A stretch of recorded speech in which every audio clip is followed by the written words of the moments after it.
जैन साथियों, आपका अपने यूट्यूब चैनल में हार्दिक स्वागत है। अध्यापक साथियों, मध्य प्रदेश शासन स्कूल शिक्षा विभाग मंत्रालय वल्लभ भवन भोपाल द्वारा आज दिनांक 6 जून 2026 को राज्य एवं जिला स्तर पर अधिकारियों और कर्मचारियों की ट्रांसफ़र पॉलिसी 2026 जारी कर दी गई है। इस पॉलिसी के तहत जो है इस साल ट्रांसफ़र होंगे। इसमें जो है पहली कुछ परिभाषाएं दी गई हैं। पहली इम्पोर्टेंट परिभाषा है जिला संवर्ग की। तो इसके अंतर्गत जितने प्राथमिक शिक्षक हैं, प्राथमिक शाला के हेड मास्टर हैं, पीटीआई वगैरह हैं, वे सभी इसमें शामिल होंगे। और अगला है संवर्ग संभागीय संवर्ग का। इसके अंतर्गत जो है हेड मास्टर माध्यमिक शाला, माध्यमिक शिक्षक, खेलकूद शिक्षक, माध्यमिक शिक्षक आईटी इत्यादि शामिल होंगे। अगला संवर्ग है राज्य संवर्ग का। तो राज्य संवर्ग के अंतर्गत जो व्याख्याता हैं, यानी लेक्चरर हैं, उच्च माध्यमिक शिक्षक हैं, प्राचार्य हाई स्कूल, प्राचार्य हाई सेकेंडरी आते हैं। अगर जिला संवर्ग के कर्मचारी का ट्रांसफ़र जिला के बाहर होता है तो उसकी वरिष्ठता शून्य हो जाती है। यानी किसी प्राइमरी टीचर का ट्रांसफ़र दूसरे ज़िले में होगा तो उसकी जो सीनियरिटी है शून्य हो जाएगी, उस ज़िले में सबसे नीचे पहुँचेगा उनका नाम। इसी प्रकार से किसी माध्यमिक शिक्षक का ट्रांसफ़र संभाग के बाहर होता है तो उसकी सीनियरिटी शून्य हो जाएगी। परंतु राज्य संवर्ग के अंतर्गत जो कर्मचारी हैं उनकी सीनियरिटी शून्य नहीं होती। राज्य के अंतर्गत तो मध्य प्रदेश राज्य के अंतर्गत कहीं भी वो ट्रांसफ़र करवा सकते हैं। इसके कुछ प्रावधान दिए गए थे कि कब तक जो है सेटअप तैयार करना है, अच्छे शिक्षकों का चिन्हांकन कब तक करना है। ये सब डेट पुरानी दी गई हैं पहले कि कब तक जो है करना था ये सब काम।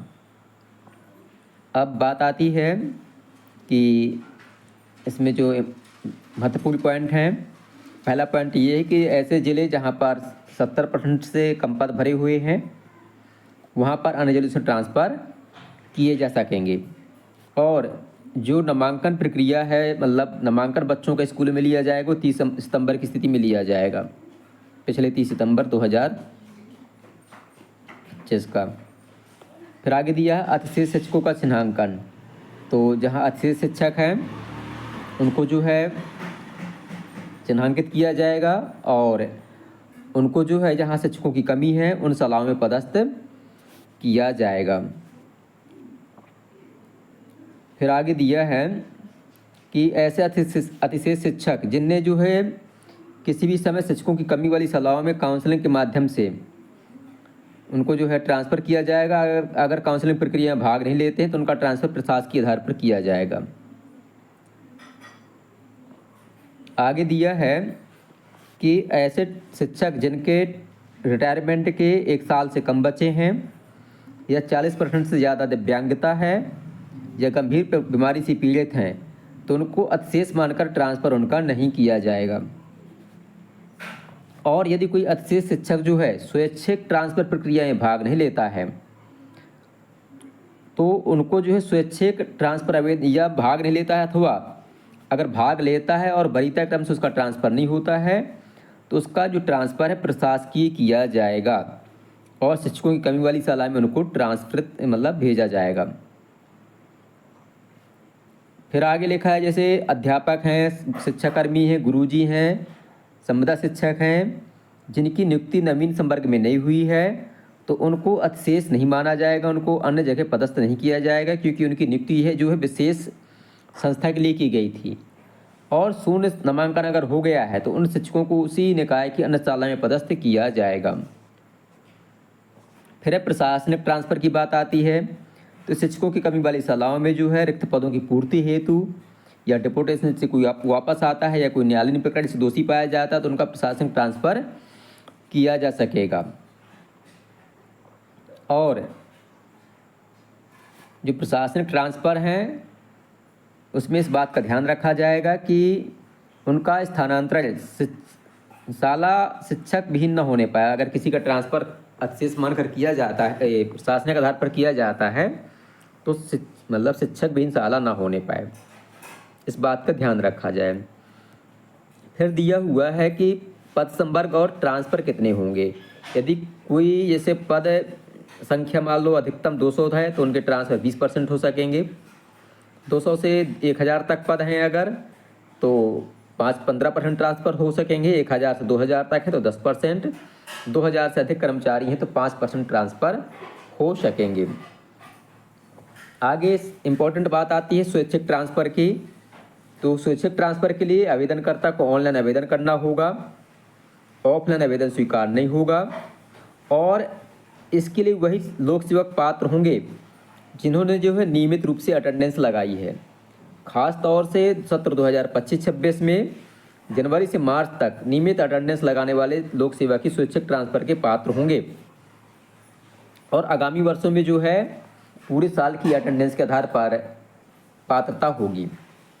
मतलब सरकार जो ई अटेंडेंस पर जोर दे रही है, शासन को जो है इस पर शिथिलता बरतनी चाहिए, क्योंकि बहुत जगह नेटवर्क काम नहीं करता है या शिक्षक साथी अन्य वजह से नेटवर्क ई अटेंडेंस नहीं लगा पाए हैं। तो इस प्रकार से मतलब उनको अपनी आईडी पासवर्ड से जो है क्या करना है, एजुकेशन पोर्टल पर लॉगिन करके ऑनलाइन आवेदन करना पड़ेगा और उसका प्रिंट निकाल कर उस पर हस्ताक्षर करके उस आवेदन को अपलोड करना होगा। ठीक है, इस प्रकार से आपको इसमें जो घोषणा है उसको भी भरना अनिवार्य होगा। और जो ट्रांसफ़र में वरीयता है संलग्नक 2 के अनुसार होगा, जो आगे दिया गया होगा। और आगे दिया है इसमें कि प्राथमिकता या वरीयता के आधार पर उनके द्वारा दर्ज संस्थाओं में वरीयता क्रम में आवश्यकतानुसार रिक्त पदों में बगैर मानवीय हस्तक्षेप, किसमें तो दिया है कि बगैर मानवीय हस्तक्षेप के शालाओं का आवंटन किया जाएगा। शाला आवंटन सॉफ्टवेयर के माध्यम से ऑनलाइन जनरेट होने के बाद आवंटन सूची में किसी प्रकार का संशोधन नहीं किया जाएगा। और यदि स्वैच्छिक रूप से आप म्यूचुअल ट्रांसफ़र करवा रहे हैं तो समान पद, समान विषय, असमान कैडर होना चाहिए, असमान संवर्ग का होना चाहिए। ठीक है। और 1 वर्ष से कम समयावधि में सेवानिवृत्त होने वाले या पर्यवेक्षाधीन जो लोक सेवक है उनका म्यूचुअल ट्रांसफ़र नहीं किया जाएगा। मतलब जिनकी पर्यवेक्षावधि समाप्त नहीं हुई है या ट्रांसफ़र उनका रिटायरमेंट के 1 साल से कम समय बचा है तो उनका म्यूचुअल ट्रांसफ़र नहीं होगा। आगे दिया है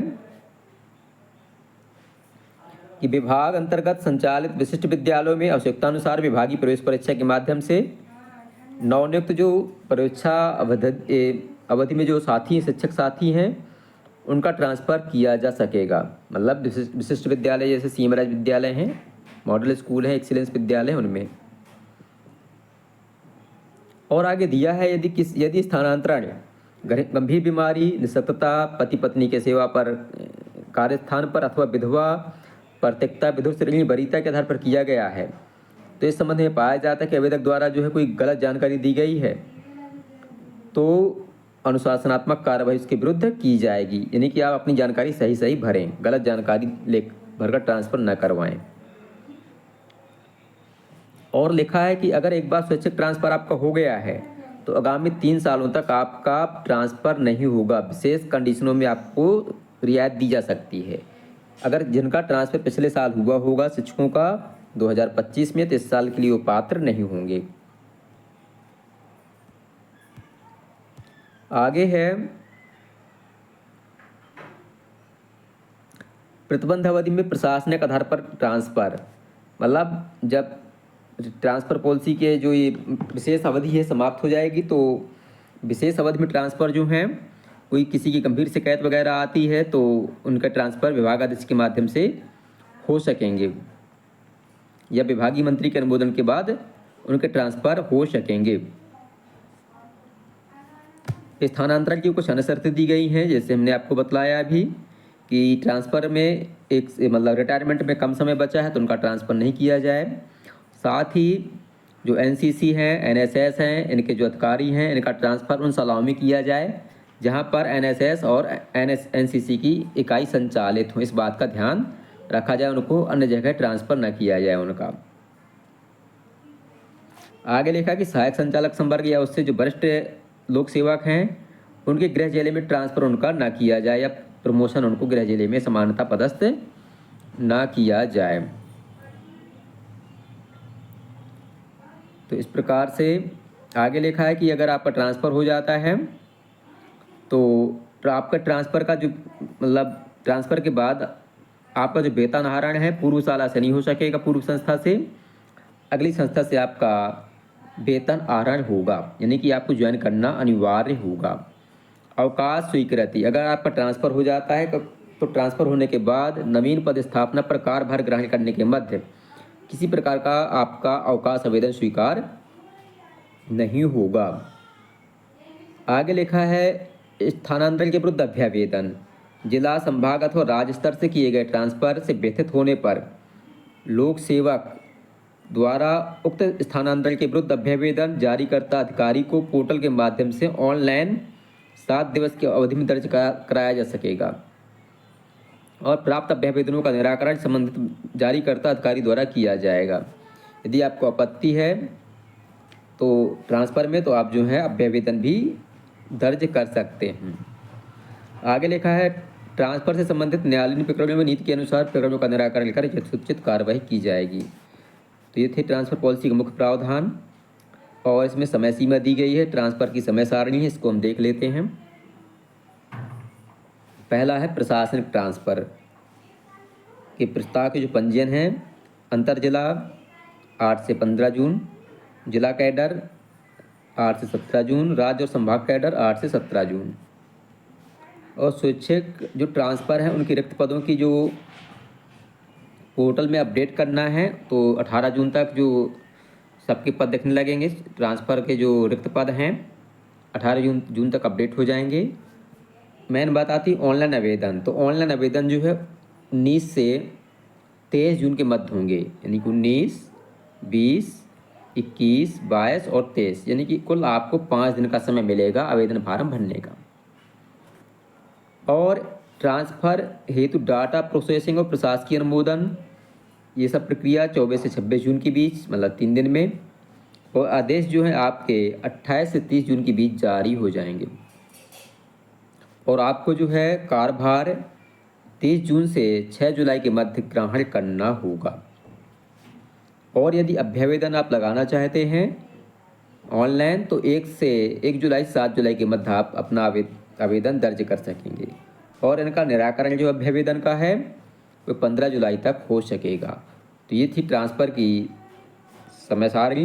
मैन इसमें यही है कि आपके जो ट्रांसफ़र आवेदन है स्वैच्छिक वाले वह 19 से 23 जून के मध्य होंगे। और एजुकेशन पोर्टल 3.0 के माध्यम से आपको आवेदन करना होगा। इसमें दिए वरीयता क्रम क्या होगा, किनको प्राथमिकता मिलेगी ट्रांसफ़र में। तो महिला पुरुष पहला दिया है। तो पहली बात तो कक्षा 10वीं का परीक्षा परिणाम अगर आपका 100% है, ठीक है, तो ऐसे विद्यालयों के जो प्राचार्य हैं या शैक्षणिक अमला है उनका, ठीक है, तो उनको प्राथमिकता दी जाएगी। शर्त यह है कि कक्षा 10वीं में 40 बच्चे सम्मिलित हुए हों। अगला है महिला संवर्ग, जो अतिशेष शिक्षक है महिला, उनको प्राथमिकता दी जाएगी। इसके बाद अतिशेष पुरुष शिक्षक है, उसको प्राथमिकता दी जाएगी, पहले उनका ट्रांसफ़र किया जाएगा। पहले बात, मतलब सबसे पहली बात, बोर्ड में 7% परीक्षा परिणाम वाली शालाओं के टीचरों को प्राथमिकता मिलेगी। फिर महिला जो अतिशेष हैं उनको प्राथमिकता मिलेगी। फिर पुरुष अतिशेष उनको प्राथमिकता मिलेगी। फिर महिला संवर्ग के स्वयं अथवा परिवार के सदस्य कोई गंभीर पीड़ित है तो उसको प्राथमिकता मिलेगी। पुरुष संवर्ग में स्वयं अथवा परिवार के सदस्य अगर गंभीर रूप से पीड़ित है तो उनको प्राथमिकता मिलेगी। फिर महिला पुरुष के विवाह के कारण पति पत्नी का कार्यस्थान पर जो स्थानांतरण है उनको प्राथमिकता मिलेगी, मतलब पति पत्नी एक स्थान पर जाना चाहते हैं या एक जिले में जाना चाहते तो उनको प्राथमिकता मिलेगी। इसके बाद जो महिला दिव्यांग हैं उनको, फिर पुरुष दिव्यांगों को, फिर विधुर अथवा विधवा महिलाएं हैं उनको, फिर आगे है राष्ट्रीय पुरस्कार प्राप्त शिक्षक, राष्ट्रपति शिक्षक पुरस्कार महिला वर्ग को, फिर पुरुष वर्ग को।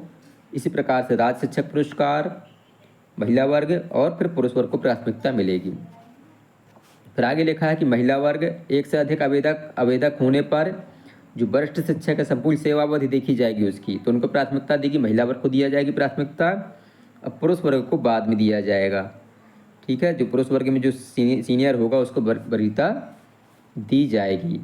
आगे लिखा है कि लोक सेवा की पति पत्नी जैसी भी स्थिति हो, मृत्यु होने पर स्थानांतरण में वरीयता प्रदान की जाएगी। यह वरीयता घटना के 2 वर्ष के भीतर एक बार दी जाएगी। अगर किसी पति पत्नी की मृत्यु हो जाती है तो उनको प्रथम वरीयता ट्रांसफ़र में दी जाएगी। ठीक है, और ये वैधता 2 वर्ष के भीतर मतलब आवेदन करता तो एक बार ही दिया जाएगा। तो इस प्रकार से ये ट्रांसफ़र पॉलिसी के मुख्य प्रावधान थे। और मेन है इसमें जो ट्रांसफ़र आवेदन है, हमने आपको पहले ही बतलाया कि केवल 5 दिन का समय मिलेगा। एजुकेशन पोर्टल 3.0 के माध्यम से आप आवेदन कर पाएंगे। 19 से 23 जून आवेदन की डेट है और 90% आप जो हैं आपकी अटेंडेंस जनवरी, फरवरी, मार्च 2026 में लगाई गई हो। और इसको आप जो है एजुकेशन पोर्टल 3.0 पर देख सकते हैं कि आपकी परसेंटेज ई अटेंडेंस का कितना रहा है। और आपके जो ट्रांसफ़र आदेश हैं 28 से 30 जून के बीच 3 दिन में जारी हो जाएंगे। और जो आपके मतलब भार मुक्त है आपको 30 जून से 6 जुलाई की बंद कर दिया जाएगा। और आपको 1 जुलाई से मतलब कार्यभार ग्रहण करना होगा आपको 6 जुलाई तक। और अभ्यवेदन अगर आपको कोई आपत्ति है तो 1 जुलाई से 7 जुलाई तक लगा सकते हैं। और अभ्यवेदन का निराकरण 15 जुलाई तक किया जाएगा। तो आपको ध्यान देना है कि आपके जो ट्रांसफ़र आवेदन है, बार बार फिर से बतला रहे हैं, 19 से 23 जून की मध्य होने हैं। आप इसी समय ट्रांसफ़र आवेदन के लिए आवेदन कर सकेंगे। साथ ही ये थी एक छोटी सी जानकारी। आपको जानकारी पसंद आई तो वीडियो को लाइक करें, अपने साथियों के साथ शेयर करें और हमारे चैनल को सब्सक्राइब करना बिल्कुल भी ना भूलें, ताकि आगे आने वाला अपडेट आपको समय से मिल सके। बहुत बहुत धन्यवाद।